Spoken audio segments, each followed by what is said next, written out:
ऐसा सतगुरु जे मिले तिसनो सिर सौंपिए।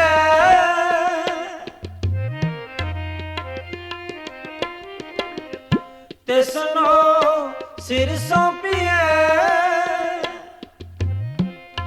विचों आप जाए।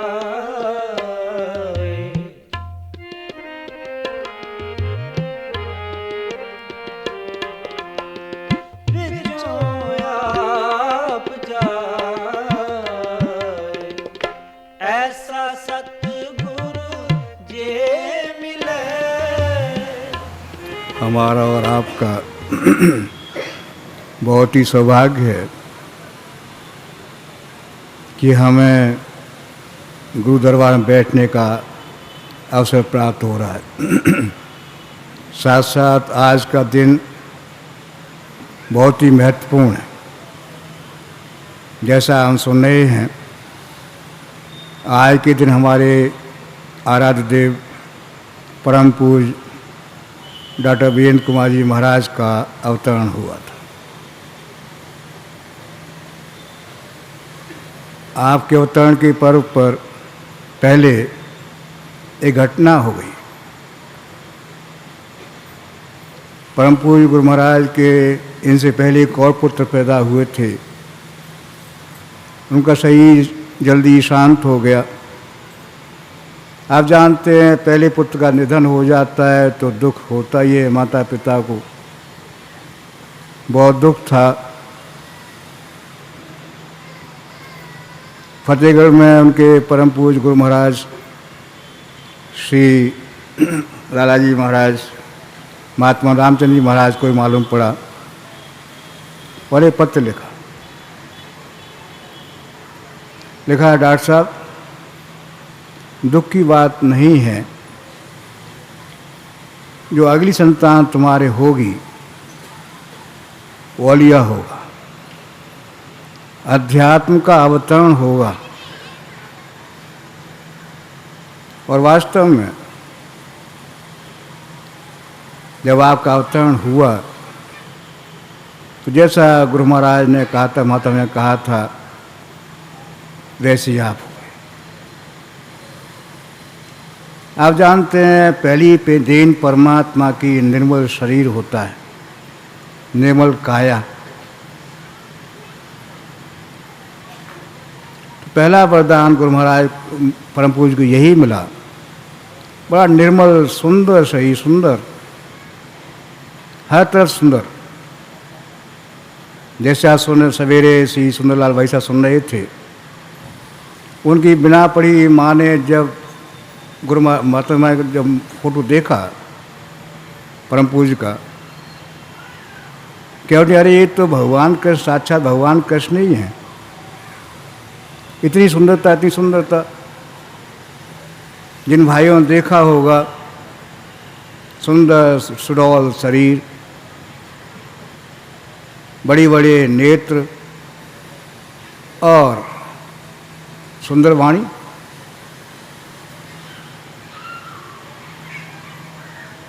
सब कुछ सुंदर। ये देन परमात्मा की पहली निर्मल काया। दूसरी अध्यात्म ज्ञान। मैंने पुराने शास्त्रों में पढ़ा है कि जब भी गुरु महाराज ध्यान कराते थे तो परम पूज्य बिठा लिया करते थे। लोगों को युवा कि शायद अपने पुत्र के स्नेह से बिठा लेते होंगे। उन्होंने कहा, नहीं, ऐसी बात नहीं है। पुत्र स्नेह से मैं नहीं बिठाता हूँ, बल्कि इसकी अवस्था मुझसे भी आगे की है। इसकी अवस्था मुझसे भी आगे की है, इसे बिठाता हूँ। दोनों ही चीज़ें, शरीर और अध्यात्म, दोनों ही आपको गुरु महाराज की कृपा से प्राप्त हुए। हम जानते हैं, हमें 3 दृष्टि मिली हुई है। एक दृष्टि हमारी नेत्रों की, जिस सूर्य के प्रकाश हम देखते हैं, शरीर दिखाई देता है, यहाँ जो कुछ दिखाई देता है। दूसरी दृष्टि ज्ञान की दृष्टि, जहाँ ज्ञान से जानते हैं कितना में ज्ञान है। तीसरी आत्मदृष्टि, आत्मा से जानते हैं क्या है। आंखों से पहली पूरी पहचान नहीं हो पाती क्या है, ये हम नहीं जान पाते। जैसे आप लोगों ने सुना होगा, अष्टावक्र जब भगवान राजा जनक के दरबार में जाते हैं तो टेढ़ा मेरा शरीर, काला करोटा स्वरूप, दरवाजे देख घसने लगे। अरे ये ज्ञान कराने आए हैं। वो हंसे, उनसे जाया जो से वो खुद हंसने लगे अष्टावक्र। और पूछा भाई आप क्यों हंस रहे हो? उन्होंने कहा तो आप लोग पहले हंसे हैं, पहले आप बताएं मैं आप क्यों हंसे।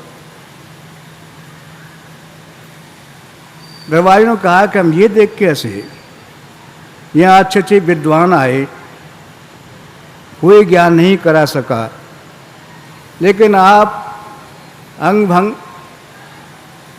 टेढ़े मेढ़े, काले कलूटे, क्या ज्ञान कराएंगे आप क्यों हंसे? मैं इसलिए साहब, मैंने ये सुना था राजा जनक के दरबार में बहुत ज्ञानी विज्ञानी पुरुष रहते हैं। मैंने देखा करे यहाँ तो चमारों का, चर्मकारों का जमावड़ा है। दरबारी बोले अरे क्या कहते हैं आप? मैं सत्य कहता हूँ, आप में चर्म देख रहे हैं ना।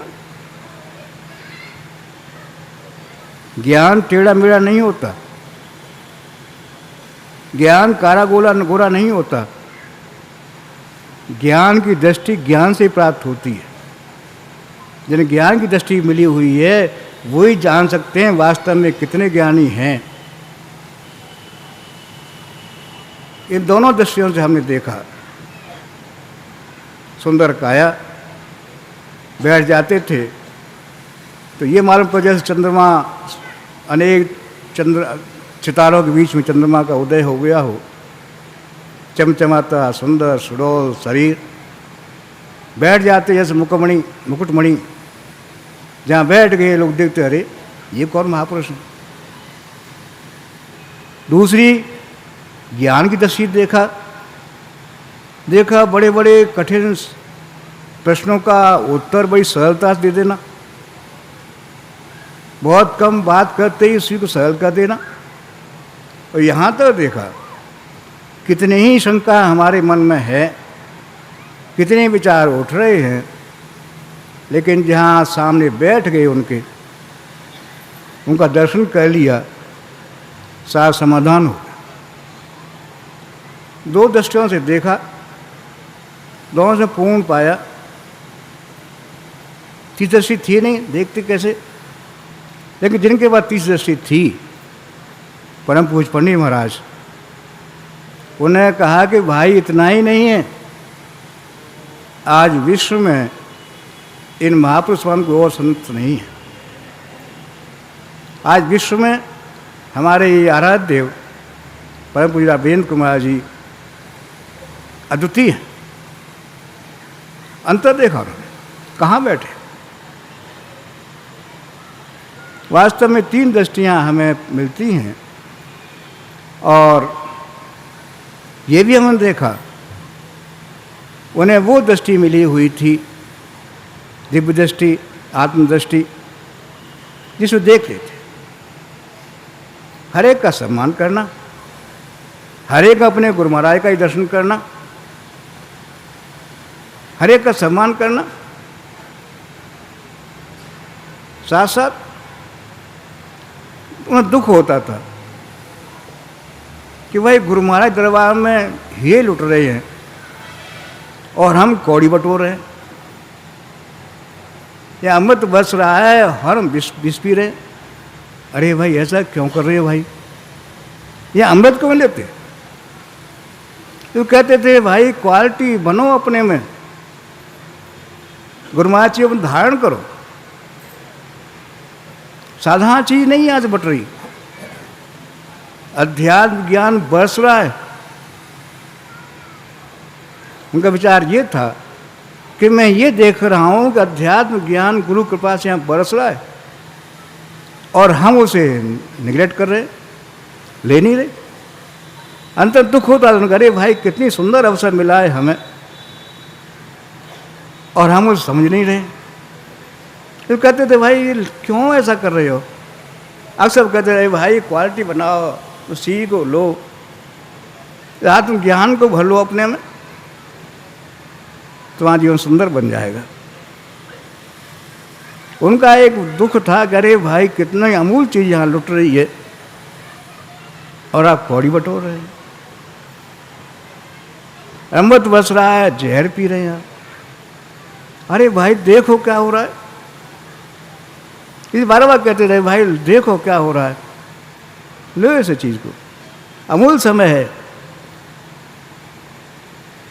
लेकिन जैसे एक बालक सोता होता है, माँ जगाती है, जाग जाता है, फिर सो जाता है, ऐसे ही हमारी नींद तो ऐसी थी।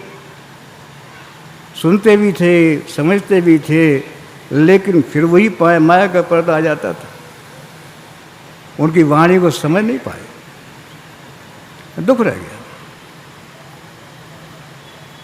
उनका हृदय कैसा था। शास्त्र में 3 अवस्थाएं लिखी हैं, ज्ञान, योग और भक्ति। ये 3 अवस्थाएं होती हैं। ज्ञान होना, दूसरी परमात्मा से योग होना, उसका भक्ति अवस्था आती है। ये तो हमने देखा ही। उन्हें ज्ञान था, पूर्ण ज्ञान था। साथ साथ ये भी देखा उनका उन परम संत से, अपने गुरु से पूर्ण योग हो गया था, आत्मा से योग हो गया था। उसका प्रभाव था उनके चेहरे पर झलकता हुआ तेज, उनकी मधुर वाणी, उनका मधुर व्यवहार। ये उसका प्रतीक था कि वास्तव में कितने अंतर से कितने शुद्ध हैं, कितना प्रेम बरसाते हैं, कहीं अहम नहीं। एक बार घटना है, हम लोगों को जम्मू जाना था प्रोग्राम के लिए, परमपुर साथ जाने को थे। मथुरा से ट्रेन पकड़नी थी।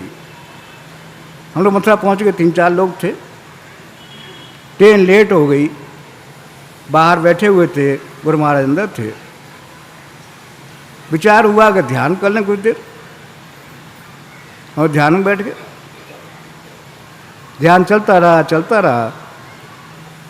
जब बस कहने की नौबत आई, देखा पीछे स्वयं बैठे। कौन बस कहे, कैसे कहें। पीछे एक चुपचाप जन कब बैठ गए आगे। खैर ध्यान समाप्त हुआ, कहा खाना खा लो। हम 3-4 लोग थे,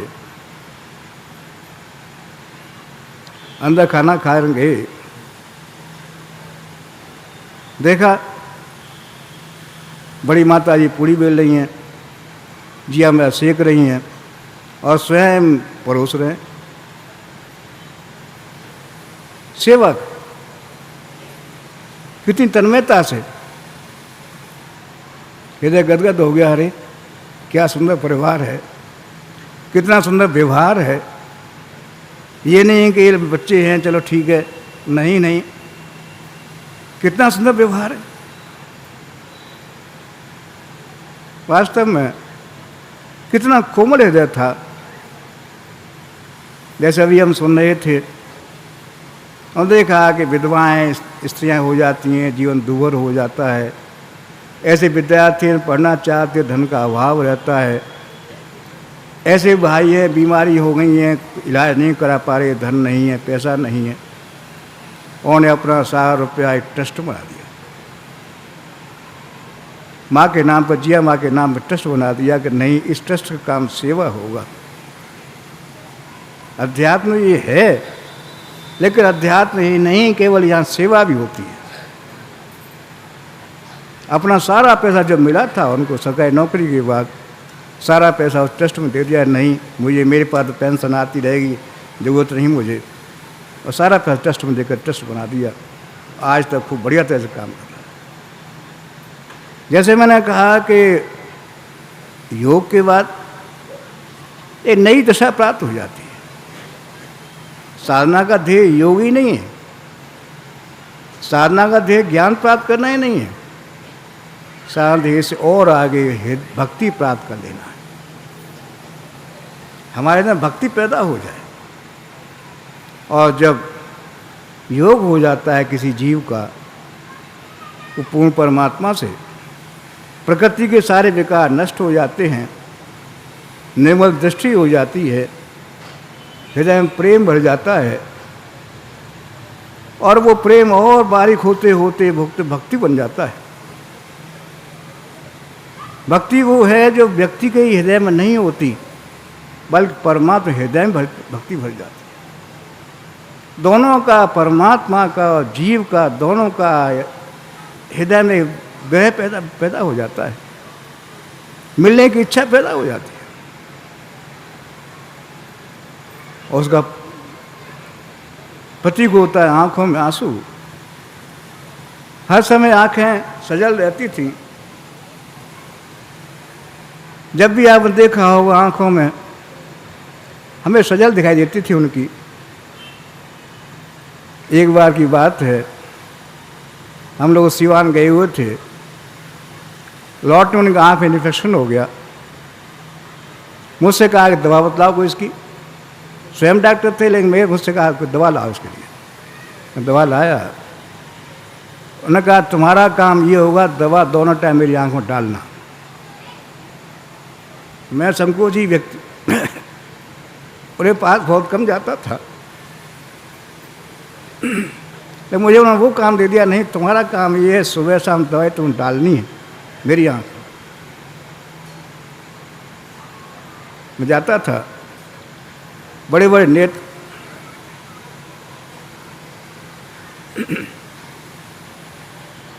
दस भुलाए नहीं भूलता।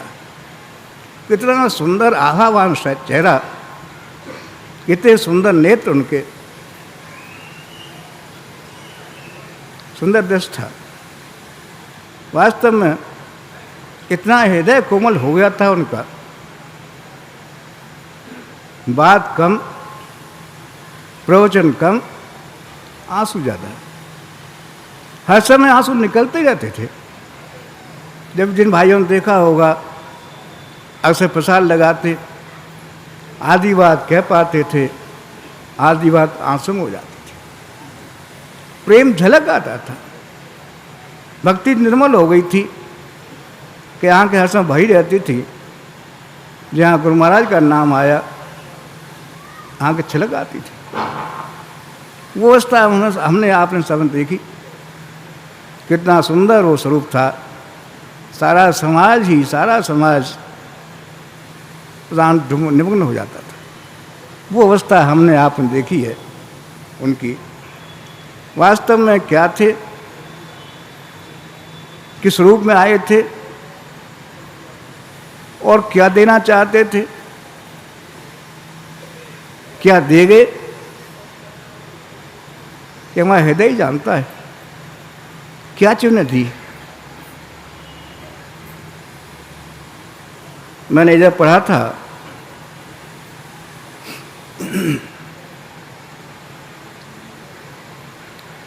अध्यात्म ज्ञान होता था, दो ही व्यक्ति होते। पहला व्यक्ति वो होता है जिसने गुरु को पिता मान लिया है। गुरु का भाव नहीं रहा, पिता पुत्र का भाव जहाँ हो गया, वो व्यक्ति उत्तराधिकारी। और जहाँ बाई चांस ऐसा हो कि गुरु ही पिता हो, पुत्र शिष्य हो, वहाँ पर ये लिखा था कि जहाँ पिता पुत्र का संबंध न होकर गुरु शिष्य का हो जाए, शिष्य पुत्र बन जाए और पुत्र शिष्य बन जाए। ये अवस्था वो होती है जहाँ उत्तराधिकार, अध्यात्म उत्तराधिकार आता है। और मैंने देखा, हमने आप सब ने देखा, जिन भाइयों ने दर्शन किए होंगे, परम पूज्य पंडित महाराज शिष्य गुरु महाराज के। लेकिन क्या ऐसा पिता पुत्र का? द्वारका के मंदिर में गए, पुरी के मंदिर में गए हुए थे। पुजारी ने पूछा आपका नाम क्या है? उन्होंने कहा मेरा ये नाम। पिता का नाम? परम संत डॉक्टर गुरु महाराज चतुर साहेब जी। कौन? कायस्थ।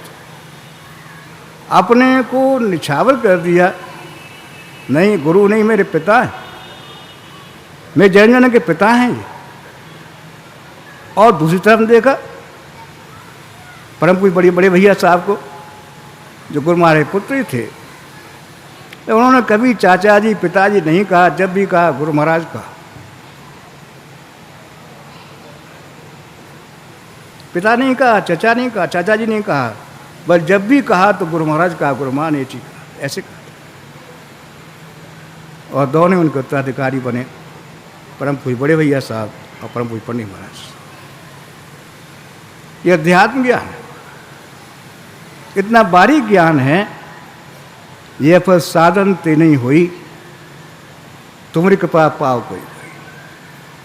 हम चाहें साधना सी को प्राप्त कर जाएं, हम चाहें साधना के द्वारा मेरा हृदय इतना कोमल हो जाए, साधना द्वारा मुझे भक्ति पैदा हो जाए, संभव नहीं है। केवल मात्र कोई उपाय है तो गुरु कृपा है। जिन्होंने अपने गुरु को रिझा लिया, जिन्होंने गुरु को हृदय को द्रवित कर दिया, ये वाणी का विषय नहीं होता, आशीर्वाद मुख का वचन नहीं होता। हृदय जब उमड़ता है, उमगता है, तब वो अवस्था प्राप्त हो जाती है जहाँ गुरु अपना सब कुछ शिष्य सौंप देता है। यह फल साधन ते नहीं हुई, तुम्हारी कृपा पाओ। साधना फल नहीं है। किसी भाई ने बड़ा सुंदर प्रश्न गुरु महाराज से किया था, यही कहा था साधना बहुत सरल है आपकी। गुरु महाराज ने कहा कि नहीं, सरल तो है लेकिन उसमें मन नहीं लगने देते। उन भाई ने कहा कि साहब आप कैसी बात कहते हैं, आप ही साधना बतलाते, आप ही साधना कराते हैं और आप ही कहते मन नहीं लगने देते। उन्होंने कहा हाँ, हम ये नहीं चाहते साधक साधना में ही लग जाए, इससे जड़ता आ जाएगी, कोमलता नहीं आवेगी। हम ये चाहते हैं साधक हमारी ओर ललचाई दृष्टि देखता रहे और हम देते जाए। साधक ललचाई दृष्टि में तो हमारी तरफ देखता जाए और हम देते जाए। ये अध्यात्म ज्ञान का देने का तरीका है, गुरु देता है। आपने पढ़ा है द्रवित कैसे होता है। एक बार की बात है, गुरु महाराज ने कहा पंडित जी आगे बढ़ना चाहे नौकरी छोड़ो। आप जानते हैं सरकारी अध्यापक की नौकरी, प्रधान अध्यापक, लेकिन देर नहीं की।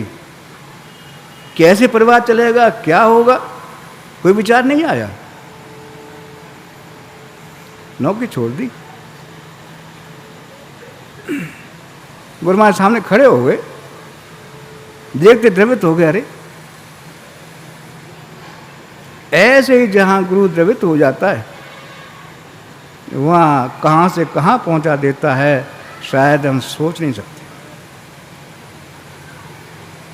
ये घटना आप रामायण में पढ़ी होगी। सीता का हरण हो गया था, सुग्रीव ने अपने बाण बंदर भालू सब जगह चारों तरफ भेजे, सीता जी खबर लेके आमे। हनुमान इत्यादि जो गए थे, मालूम पड़ा कि लंका में सीता जी हैं। हनुमान लंका समुद्र पार कर लंका में गए, लंका को जलाया, राक्षसों को मारा और सीता की खबर लेकर भगवान राम के पास आए। जो आभूषण सीता जी ने दिए थे और राम को दिखाए कि देखिए ये महाराज ये माँ ने मुझे दिए। जैसे मैंने कहा हृदय द्रवित हो गया। पूछा हनुमान तुम कैसे लंका में प्रवेश कर गए, कैसे तुमने वहां के भालू मारे, तुम अकेले थे, और कैसे लंका तुम जला दी। जिसके हृदय में अभिमान नहीं होता, जो त्याग का त्याग कर देता है, देखकर गुरु द्रवित हो जाता है। वही हुआ। हनुमान ने कहा हे महाराज, हे भगवान, हम तो जात के बंदर, इतना ही केवल इस शाखा कूद जाना। शाखा मृग की यही प्रभुताई, शाखा ते शाखा पर जाई, सिंधुलाग हाटक पहुंच जा रहा, समुद्र लांग कर लंका जलाई। ये मेरा काम नहीं, ये आपका है।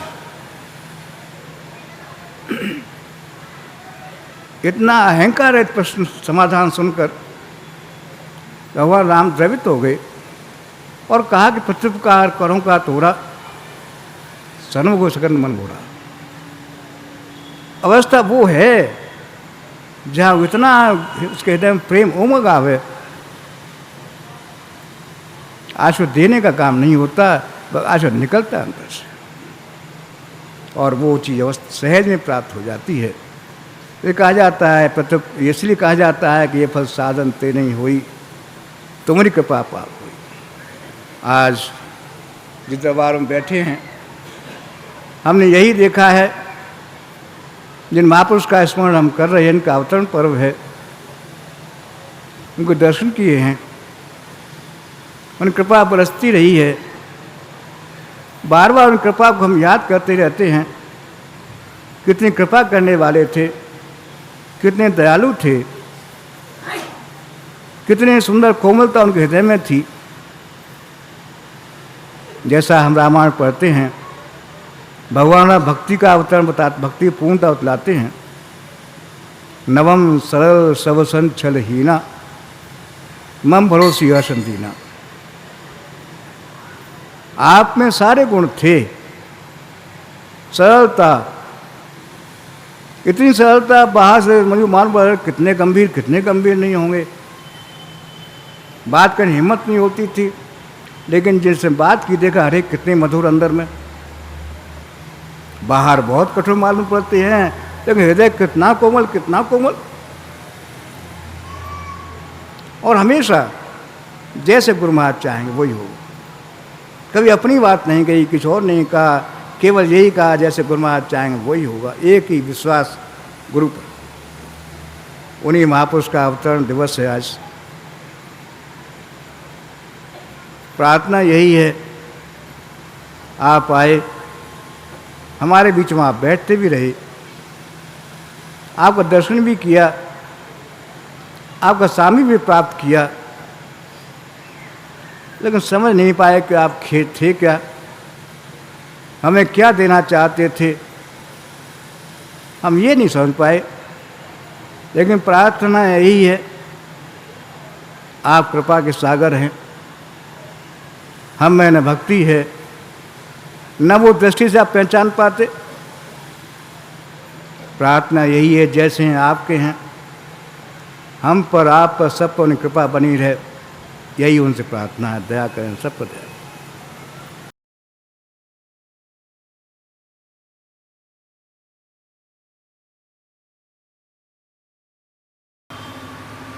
जीवन में कोई क्षण ऐसे होते हैं सदैव याद रहते हैं। ऐसे ही एक वाकया बम्बई का प्रोग्राम था। परम पूज्य बड़े भैया साहब डॉक्टर वीरेंद्र कुमार जी महाराज, जिन्हें हम बड़े चाचा जी नाम से पुकारते इस्तेमाल करते थे, गए हुए थे।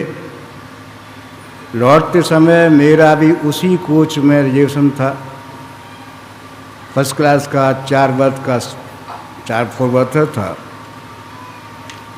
उसमें मेरी भी सीट थी। मेरा सौभाग्य था कि उनका मुझे बहुत लंबे समय तक साथ मिला। यात्रा में बातें होती रहती हैं। एक उन्होंने बड़ा सुंदर बात कही कि भाई हम ये चाहते हैं मेरे बच्चे आपस में प्रेम से रहें, भाई भाई प्रेम से रहें, लेकिन हम ये भूल जाते हैं कि भाई मैं भी किसी का भाई हूँ। मैंने कितना निभाया। बच्चों को चाहते हैं बच्चे प्रेम से रहें, लेकिन भाई मैं भी तो किसी का भाई हूँ, मैंने कितना निभाया। एक सुंदर मंत्र उन्होंने दिया। आज जो समाज में ये विवाह चल रहा है, विभाजन हो चला जा रहा है, आदमी अकेला हो चला जा रहा है, ये सुंदर समाधान दिया कि भाई हम में आपस में प्रेम हो। प्रेम हम ये अपेक्षा न करें कोई और हमसे प्रेम करे, बल्कि हम सबसे प्रेम करें। हमें स्वयं को बदलना है। हम चाहें कि और लोग बदल जाएं शायद मुश्किल है, पहले हम बदलें।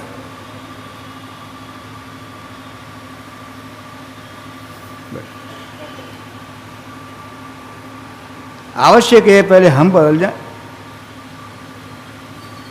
हम बदलेंगे, हमें देखकर और बदलेंगे, ये प्रेम का तारा फैलता जाएगा। परम पूज्य पंडित महाराज ये कहा करते थे, ये अध्यात्म ज्ञान प्रवचन का विषय नहीं है, उतारने का विषय है। किसी को कहने की बात नहीं है, उतारने की बात है। अपने में हो उतार लें। वो कहते थे शायद तुम्हारे कहने से कोई बदलेगा नहीं, लेकिन तुम में चीज़ आ गई, तुम्हारा व्यवहार बदल गया, तुम्हें देख के बहुत से बदल जाए। अध्यात्म ज्ञान इकाई शुरू होता है। गुरु महाराज ने हम सिद्धांत दिया इकाई शुरू करें, अपने शुरू करें, तो ये फैलता जाएगा, फैलता जाएगा। और इस प्रेम में आप भी आनंद में रहेंगे, आपको प्रेम मिलेगा, आप सबसे प्रेम करेंगे, सब आपको प्रेम करेंगे। और वास्तव में प्रेम हर व्यक्ति के अंतर में है, लेकिन सीमा में बंध रहा है। मैं अपने परिवार को प्रेम करता हूँ, अपने समाज को प्रेम करता हूँ, देश को प्रेम करता हूँ। इस तरह प्रेम को बांध दिया है कि सीमा में बांध दिया है कि मैं अपने बच्चों को प्रेम करता हूँ, अपने परिवार को प्रेम करता हूँ। इसीलिए ये राग है। ये जो हमारा प्रेम है राग है, इसमें बंधन है। यदि प्रेम फैल जाए प्रेम फैल जाएगा, वहीं इसके सारे विकार निकल जाएंगे, ये अनुराग बन जाएगा। गीता में भगवान कृष्ण यज्ञ कहा है, यदि मेरा काम सबके लिए है, यदि मेरा काम मेरे लिए ही है तो बंधन है, मेरा काम सबके लिए है तो यज्ञ है। और जो प्रेम फैल जाता है, सारे विकार निकल जाते हैं उसके, मैं मेरा निकल जाता है, सबसे प्रेम फैल जाता है, सुंदर वातावरण बन जाता है। और वो प्रेम अनुराग होता है, बंधन नहीं होता, बल्कि मुक्त देने वाला होता है। जैसे आप देखते हैं घर में गंदा पानी रखा है, नदी में डाल दें, नदी के बहाव में पानी बहता हुआ साफ हो जाता है। ऐसे ही आपका प्रेम जो सीमा बांध लिया है, गंदा हो गया है, बंधन बनाने वाला है, फैला दें, प्रेम पवित्र हो जाएगा। और सब मनुष्य ही नहीं, यहाँ तक पशु पक्षी भी, और यहाँ तक कि परमात्मा भी इसी अनुराग बनता है। जहाँ अनुराग है वहाँ परमात्मा है। परम पूज्य पंडित सुंदर बात कहते थे कि परमात्मा कुछ मुक्त आत्मा संसार में भेजता है कि भाई मेरे बच्चों के बीच में दीवारें बन गई हैं, जात की, धर्म की, संप्रदाय की। ऐसे मुक्त आत्मा भेजता है कि वहाँ जाकर दीवारें समाप्त कर दो। मेरे बच्चों को एक जगह बिठा दो। हमने देखा है जिन्होंने ये काम किया,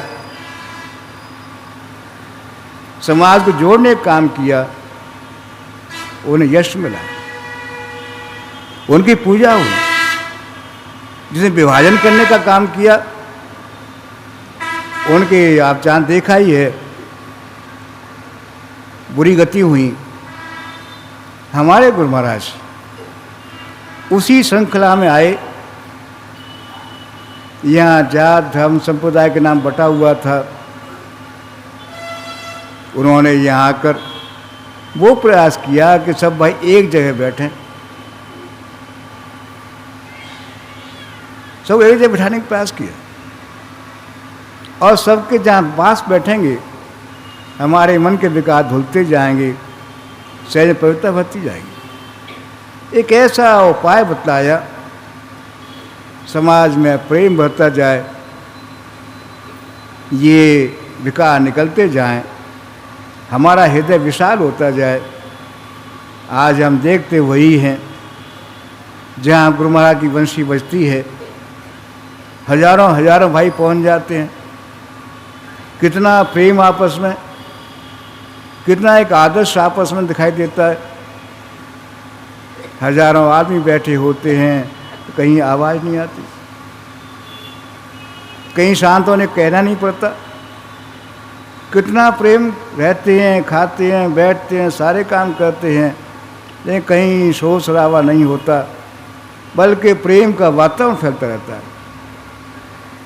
लोग आश्चर्य करते हैं कि आजकल भी इतना ऐसा होता है, इतने लोग इकट्ठे हो जाएं और शांति से हो जाए।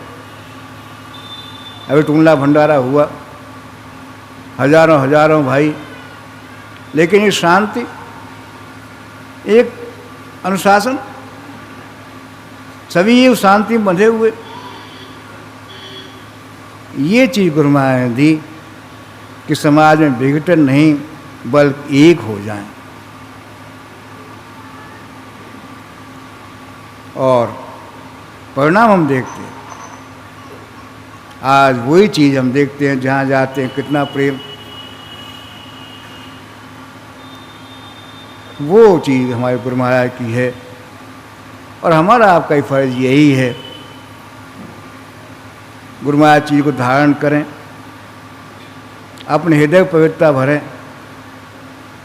स्वयं प्रकाश में हों, औरों को प्रकाश दें। उसी के लिए हम आप यहाँ इकट्ठे हुए हैं।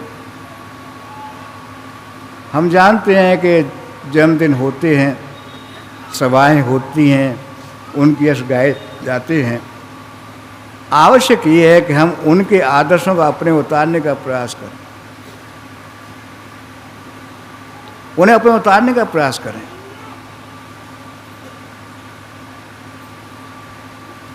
एक महात्मा थे, बहुत से शिष्य थे, महात्मा से ही शांत हो गया।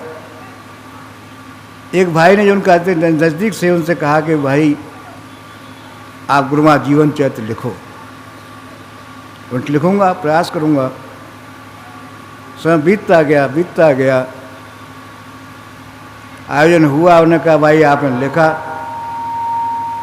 उन्होंने कहा भाई महात्माओं का चरित्र लिखा नहीं जाता, उतारा जाता है। लिखा नहीं जाता, उतारा जाता है। हम अपने में उतारें उनको, उनके आदर्शों को, उनके बातों को अपने में उतार लें, तो हमारा जीवन सुंदर बन जाएगा, हमारा समाज सुंदर बन जाएगा, देश सुंदर बन जाएगा। हम और आप देश के कर्णधार हैं, हम आप अपने परिवार के कर्णधार हैं, समाज के कर्णधार हैं। आवश्यक है हम बदलेंगे, समाज बदलेगा, परिवार बदलेगा, सारा बदल चला जाएगा। वही चीज़ गुरु महाराज ने दी है साधना, जिससे हम और आप हृदय में एक होते हैं। वो चीज़ गुरु महाराज ने दी है, उसे इस समय करेंगे।